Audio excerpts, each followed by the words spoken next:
دوسرا فائدہ یہ کہ وہ یغفر لکم ذنوبکم، وہ تمہارے گناہوں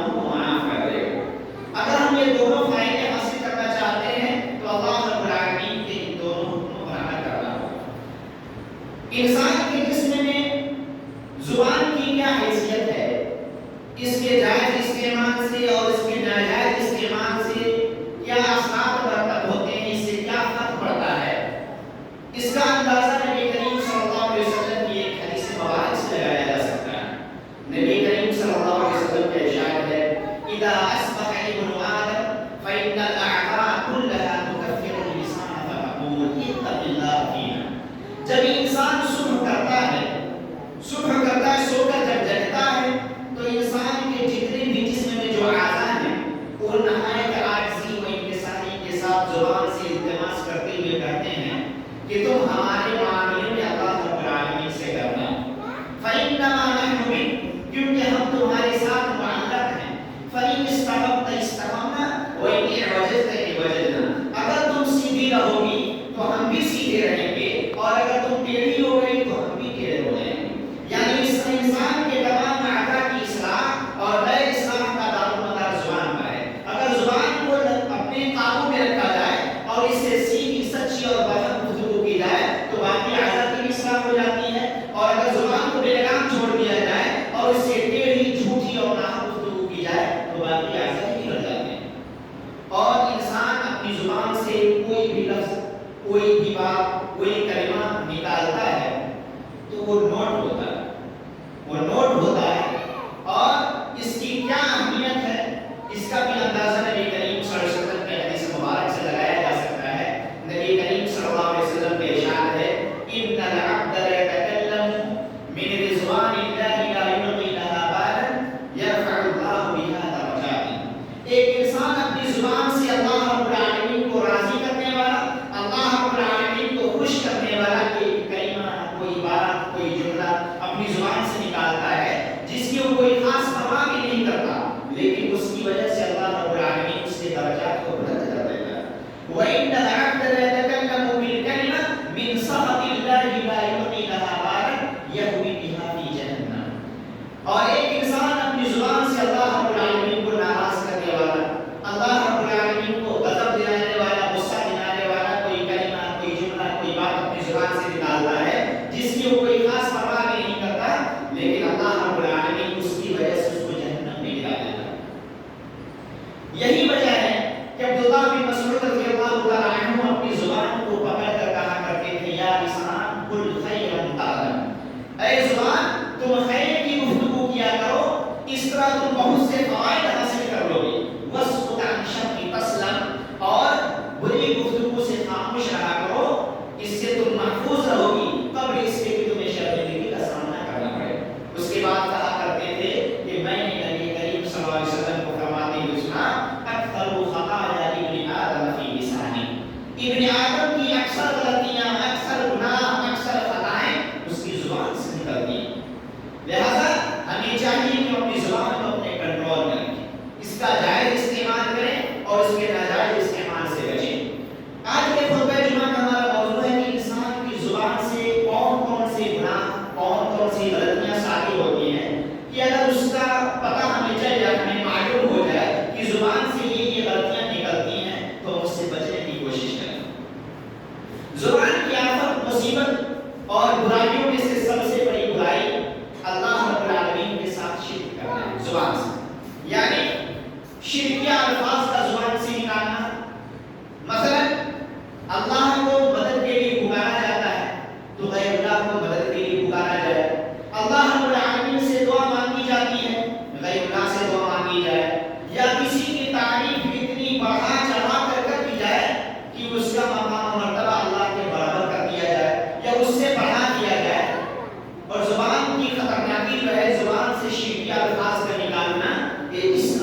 جبکہ حقیقتاً اللہ رب العالمین نے اس کے کرنے سے منع نہ کیا ہو۔ یعنی ایک انسان خود ساختہ احکام کو اپنی بڑی بنائی ہوئی چیز کو اللہ رب العالمین کی طرف منسوخ کر دے، یہ بہت بڑا گناہ ہے۔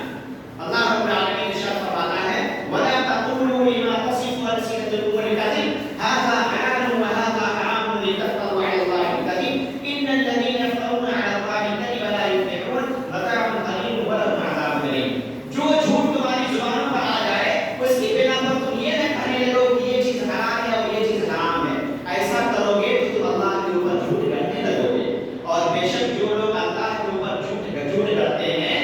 وہ کبھی کامیاب ہو ہی نہیں سکتے۔ متاع قلیل ولہم عذاب الیم، دنیا میں تم کو تھوڑا سا فائدہ حاصل ہو سکتا ہے لیکن آخرت میں ان کے لیے دردناک عذاب ہے۔ زبان کی آفتوں اور مصیبتوں میں سے ایک آفت اور مصیبت نبی کریم صلی اللہ علیہ وسلم کے اوپر جھوٹ گڑھنا ہے، یعنی کوئی ایسی حدیث جس کا نہ کوئی سر ہو نہ کوئی پیر، ایسے اپنی طرف سے کوئی آدمی بات بنا دے اور کہے کہ نبی کریم صلی اللہ علیہ وسلم نے ارشاد فرمایا کہ یہ چیز کرو، نبی کریم صلی اللہ علیہ وسلم نے ارشاد فرمایا کہ یہ چیز نہ کرو، یعنی نبی نے فرمایا، یعنی کوئی اپنے سے موضوع روایت کر کے اور دوسروں کے جانب اس کو سیٹ کر دے، بھیج دے، بتا دے تاکہ لوگ اس پر عمل کریں، تو یہ بھی نبی کریم صلی اللہ علیہ وسلم کے اوپر جھوٹ گڑھنا ہے، یہ بھی بہت بڑا گناہ ہے۔ دیکھیے آج کل انسان موبائل استعمال کرتا ہے، واٹس ایپ، فیس بک، کیا کیا سب سائٹ استعمال کرتا ہے نیٹ پر، تو حدیثیں ایک انسان کی موبائل میں آتی جاتی رہتی ہے، وہ پڑھتا ہے، دیکھتا ہے کہ اچھی بات ہے تو دوسروں کی جانب بھیج دیتا ہے، اپنے دوستوں کے پاس شیئر کر دیتا ہے، بھیج دیتا ہے، حالانکہ یہ نہیں دیکھتا کہ بات تو ٹھیک ہے، پڑھنے میں تو صحیح لگے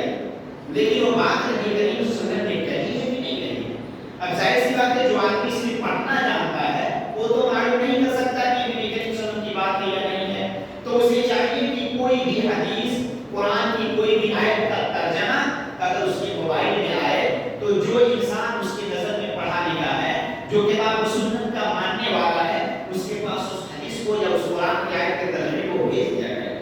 کہ حضرت مولانا صاحب اس حدیث کو دیکھیے تو یہ صحیح ہے، اگر وہ کہیں کہ ہاں صحیح ہے تو آپ بھیجیے، دوسروں کے ثواب کا کام ہے، نیکی کو پھیلانا یہ ثواب کا کام ہے، اگر کوئی نیکیاں پھیلا رہا ہے، اس نیکی کو کوئی کر رہا ہے تو جتنا ثواب اس کو ملے گا اتنا ہی ثواب آپ کو بھی ملے گا، اور اس کے ثواب میں کوئی کمی نہیں کی جائے گی، برابر برابر دونوں کا ثواب ملے گا، دونوں کا ثواب دیا جائے گا۔ تو یہ لیکن اگر انسان کے پاس یہ چھمتا، یہ کیپیسٹی نہیں ہے کہ وہ حدیثوں کو جانچے پرکھے تو اس کو دوسروں کے پاس بھیجنے سے ہوتے، اس کو دوسروں کے پاس نہ بھیجے، کیونکہ اگر ایسا کرتا ہے تو ظاہر سی بات اگر حدیث ضعیف ہوگی، حدیث موضوع ہوگی، حدیث غلط ہوگی، قرآن کا ترجمہ غلط ہوگا، وہ تو بھیج دیا، لیکن دوسرا اس پر عمل کرے گا تو گناہ کس پر گناہ ہوگا؟ ظاہر سی بات اس پر گناہ ہوگا جو اس کو بھیجا ہے، شیئر کیا ہے، تو یہ بھی نبی کریم صلی اللہ علیہ وسلم کے اوپر جھوٹ کرنا ہے، اس سے بھی ہم لوگوں کو پرہیز کرنا چاہیے۔ نبی کریم صلی اللہ علیہ وسلم نے ارشاد فرمایا من یقل علی ما لم اقل فلیتبوأ مقعده من النار، جس شخص نے میرے اوپر ایسی بات کہی جس کو میں نے کہا ہی نہیں تو اپنا ٹھکانہ جہنم میں بنا لے، کیونکہ دیکھیے اگر کوئی انسان کو آپ کہیں کہ فلاں آدمی نے ایسا کہا ہے تو یہ بات تو شریعت نہیں ہوگی، یہ تو جھوٹ ہوگا، لیکن یہ کہیں کہ نبی کریم صلی اللہ علیہ وسلم نے کہا ہے تو یہ تو ایک شریعت بن جائے گی، اور شریعت کا حقدار نبی کریم صلی اللہ علیہ وسلم اللہ ہے، اللہ کے رسول صلی اللہ علیہ وسلم شریعت ہی نافذ کرتے ہیں، تو ہم کسی کو اوپر تھوپ نہیں سکتے، اس لیے اگر کوئی بات ایسی ہے تو دوسروں کے جانب پڑھے لکھوں کے پاس بھیجیں، اگر ٹھیک ہے تو بھیجیں اور اگر غلط ہے تو اس کو ڈیلیٹ کر دیں اور دوسروں کو منع کریں اس سے۔ زبان کی آفتوں اور مصیبتوں میں سے ایک آفت اور مصیبت جھوٹی قسم کھانا ہے۔ جھوٹی قسم، ایک انسان ایسے آتا ہے بات بات میں کہہ دیتا ہے ماں قسم، باپ قسم، قرآن قسم، کچھ بھی آئے پڑھ دیتا ہے، قسم کھا لیتا ہے، یہ نبی کریم صلی اللہ علیہ وسلم نے اس سے منع فرمایا۔ نبی کریم صلی اللہ علیہ وسلم کا ارشاد ہے لا تحلفوا بآبائکم ولا بأمہاتکم ولا بأنداد، تم لوگ نہ اپنے باپوں کی قسم کھایا کرو اور نہ تم اپنے ماؤں کی قسم کھایا کرو، ولا بأنداد، اور نہ تم اپنے شریکوں کے ساتھیوں کی قسم کھایا کرو، ولا تحلفوا الا باللہ، قسم کھانی ہی ہے تو اللہ رب العالمین کی کھایا کرو، اور اللہ رب العالمین کی قسم کب کھانی ہے؟ ولا تحلفوا باللہ عز وجل الا وانتم صادقون، جب اپنی بات میں، اپنے قول میں، اپنے کام میں آپ سچے ہیں تبھی آپ اللہ رب العالمین کی قسم کھا سکتے ہیں، اگر جھوٹ ہے اللہ رب العالمین کی قسم کھانی یہ تو ڈبل جھوٹ ہو گیا، ایک اللہ رب العالمین نے دوسری چیز کی قسم کھا ہے اور ایک جھوٹی چیز پر قسم کھا ہے، ویسا نہیں۔ وہاں اپنی قسم کھائے تو کب کھائے؟ جب اپنے قول میں اپنی بات میں سچا ہو۔ تب ایک انسان کو ہمیشہ سچ بولنا چاہیے کہ اسے قسم کھلانے کی اور قسم کھانے کی ضرورت نہ پڑے، کیونکہ جو انسان گاؤں میں سماج میں جو نیک ہوتا ہے وہ اسے قسم نہیں کھلواتے، وہ تو چاہتے ہی نہیں فلاں آدمی ایک دم سچا ہے، سچ بولتا ہے ہمیشہ، اسے قسم نہیں کھلائیں۔ لیکن اگر کوئی ایسا آدمی آ جائے کہ ان کو جھوٹا بتا رہا ہے کہ نہیں تم جھوٹ بول رہے ہو، تو اس وقت آدمی قسم کھائے۔ تو قسم ہر وقت نہیں کھائے، ہر وقت انسان سچ بولے، لیکن جب لوگ اس کو جھٹلانے لگے، حق کے باوجود، حق پر رہنے کے باوجود لوگ اس کو جھٹلانے لگے، تب اللہ رب العالمین قسم کھائے۔ زبان کی آفتوں اور مصیبتوں میں سے ایک آفت اور مصیبت عام بول چال میں جھوٹ بولنا، یعنی ایسے آدمی بات کرتا ہے جھوٹ بول دیا، کسی سے کوئی کلام کر رہا ہے جھوٹ بول دیا، کوئی کام کر رہا ہے جھوٹ بول دیا، تو اس پر اس کو بھی نبی کریم صلی اللہ علیہ وسلم نے اس سے بھی ہمیں روکا ہے، فرمایا۔ نبی کریم صلی اللہ علیہ وسلم کا ارشاد ہے علیکم بالصدق فإن الصدق یہدی إلی البر، تمہارے اوپر لازم ہے کہ تم ہمیشہ سچ بولا کرو، کیونکہ سچ کی طرف لے کے جاتی ہے، نیکی کی طرف لے کے جاتی ہے، وإن البر یہدی إلی الجنہ، اور نیکی کہاں لے کے جاتی ہے؟ جنت کی طرف لے کے جاتی ہے۔ وما يزال الرجل يصدق ويتحرى الصدق حتى يكتب عند الله صديقا، ایک انسان سچ بولتا ہے اور سچی کی تلاش میں لگا رہتا ہے یہاں تک کہ اللہ رب العالمین کے نزدیک اسے سچا نہیں دیا جاتا۔ اور اس کے بعد فرمایا وَإِيَّاكُمْ وَالْكَذِبَ، جھوٹ بولنے سے بچا کرو، فَإِنَّ الْكَذِبَ يَهْدِي إِلَى الْفُجُورِ، کیونکہ جھوٹ جو ہے برائی کی طرف لے کے جاتا ہے، وَإِنَّ الْفُجُورَ يَهْدِي إِلَى النَّارِ، اور برائی وہ کہاں لے کے جاتی ہے؟ جہنم کا راستہ دکھاتی ہے۔ وَمَا يَزَالُ الرَّجُلُ يَكْذِبُ وَيَتَحَرَّى الْكَذِبَ حَتَّى يُكْتَبَ عِندَ اللَّهِ كَذَّابًا، ایک انسان جھوٹ بولتا ہے اور جھوٹی کی تلاش میں لگا رہتا ہے یہاں تک کہ اللہ رب العالمین کے نزدیک اسے جھوٹا نہیں دیا جاتا۔ اور جھوٹ بولنے کا آپ سزا جانتے ہیں کیا؟ نبی کریم صلی اللہ علیہ وسلم جب نماز پڑھ کر سلام پھیرتے تھے تو مقتدیوں کی طرف متوجہ ہوتے، آپ کی عادت تھی، اور پوچھتے کہ تم لوگوں کا کیا معاملہ ہے، کیا معاملہ ہے، آج کسی نے خواب دیکھا ہے، کچھ دیکھا ہے؟ تو صحابہ کرام میں سے اگر کسی نے کوئی خواب دیکھا ہوتا تو نبی کریم صلی اللہ علیہ وسلم سے بیان فرما دیتے۔ نبی کریم صلی اللہ علیہ وسلم اس خواب کی تعبیر بتا دیا کرتے تھے، اس کا مفہوم اور مطلب بتا دیا کرتے تھے۔ ایک مرتبہ ایسا ہوا کہ اسی عادت کے مطابق نبی کریم صلی اللہ علیہ وسلم نے پوچھا کہ کیا تم میں سے آج کسی نے خواب دیکھا ہے؟ تو کسی نے جواب نہیں دیا، یعنی کسی نے اس خواب نہیں دیکھا۔ تو نبی کریم صلی اللہ علیہ وسلم نے فرمایا کہ آج میں نے خواب دیکھا ہے، میں نے یہ خواب دیکھا ہے کہ میں سویا ہوا تھا تو دو آدمی میرے پاس آئے، ہاتھ پکڑ کر ایک مقدس زمین پر لے گئے۔ جب میں وہاں پہنچتا ہوں تو کیا دیکھتا ہوں کہ ایک آدمی بیٹھا ہے، دوسرا آدمی کھڑا ہے، تو جو آدمی کھڑا ہے اس کے ہاتھ میں کیل ہے، کانٹا، اور اس کانٹے کو بیٹھے ہوئے انسان کے لیے جبڑے میں داخل کرتا اور چیر کے اس گھٹی تک لے گیا، اس کے بعد دوسرے جبڑے میں داخل کرتا اور چیر کے اس گھٹی تک لے گیا۔ جب دونوں جبڑے آپس میں مل جاتے پیچھے، پھر وہ صحیح ہو جاتا، اس کے بعد پھر چیرتے، پھر صحیح ہو جاتا، پھر چیرتے۔ نبی کریم صلی اللہ علیہ وسلم نے پوچھا ان دونوں سے یہ کون ہے؟ تو نبی کریم صلی اللہ علیہ وسلم سے کہا گیا کہ آپ آگے چلیے۔ جب آگے بڑھے تو اس کے بعد ان دونوں نے کہا کہ جو آدمی بیٹھا تھا، جس کے باجوں کو، جس کے جبڑوں کو چیرا جا رہا تھا، فَإِنَّهُ الرَّجُلُ يَخْرُجُ مِنْ بَيْتِهِ فَيَكْذِبُ تَبْلُغُ الْآفَاقَ، یہ وہ انسان ہے کہ جب صبح کرتا ہے تو جھوٹ بولتا ہے، اور جھوٹ بولتا ہے یہاں تک کہ اس کا جھوٹ دنیا میں پھیل جاتا ہے، سماج میں، معاشرے میں پھیل جاتا ہے، اور یہ سزا اس کو قیامت تک دی جاتی ہے۔ تو یہ بتائیے جھوٹ بولنے کی کتنی سزا ہے؟ ایک انسان کو کہیں کیل، کہیں کانٹا بدن میں کہیں چبھ جائے تو کتنا پریشان ہوتا ہے، لیکن ایک آدمی کیل ڈال کر زبردستی اس کو چیرے جبڑے کو، اور چیر کے بعد چیرے صحیح ہو جائے، چیرے صحیح ہو جائے، تو یہ کتنا بڑا مطلب یہ عذاب ہے۔ تو اس سے ہمیں بچنا چاہیے جھوٹ بولنے سے۔ چھٹی چیز، ایک انسان کی زبان اور زبان سے جو آفت اور مصیبت نکلتی ہے وہ جھوٹی گواہی دینا، جھوٹی گواہی دینا۔ حضرت بکر رضی اللہ عنہ بیان کرتے ہیں کہ نبی کریم صلی اللہ علیہ وسلم نے ایک مرتبہ پوچھا آیا انبئکم بأکبر الکبائر، کیا میں تمہیں سب سے بڑے گناہوں کے بارے میں نہ بتا دوں؟ تو جب صحابہ کرام نے اس کا اللہ کے رسول بتائیے تو نبی کریم صلی اللہ علیہ وسلم نے فرمایا کہ الاشراک باللہ وحقوق الوالدین، اللہ رب العالمین کے ساتھ شرک کرنا اور والدین کی نافرمانی کرنا، یعنی والدین ماں باپ کی بات نہ ماننا، یہ ماں باپ کی بات نہ ماننا یہ بہت بری چیز ہے، یہ بہت بری چیز ہے۔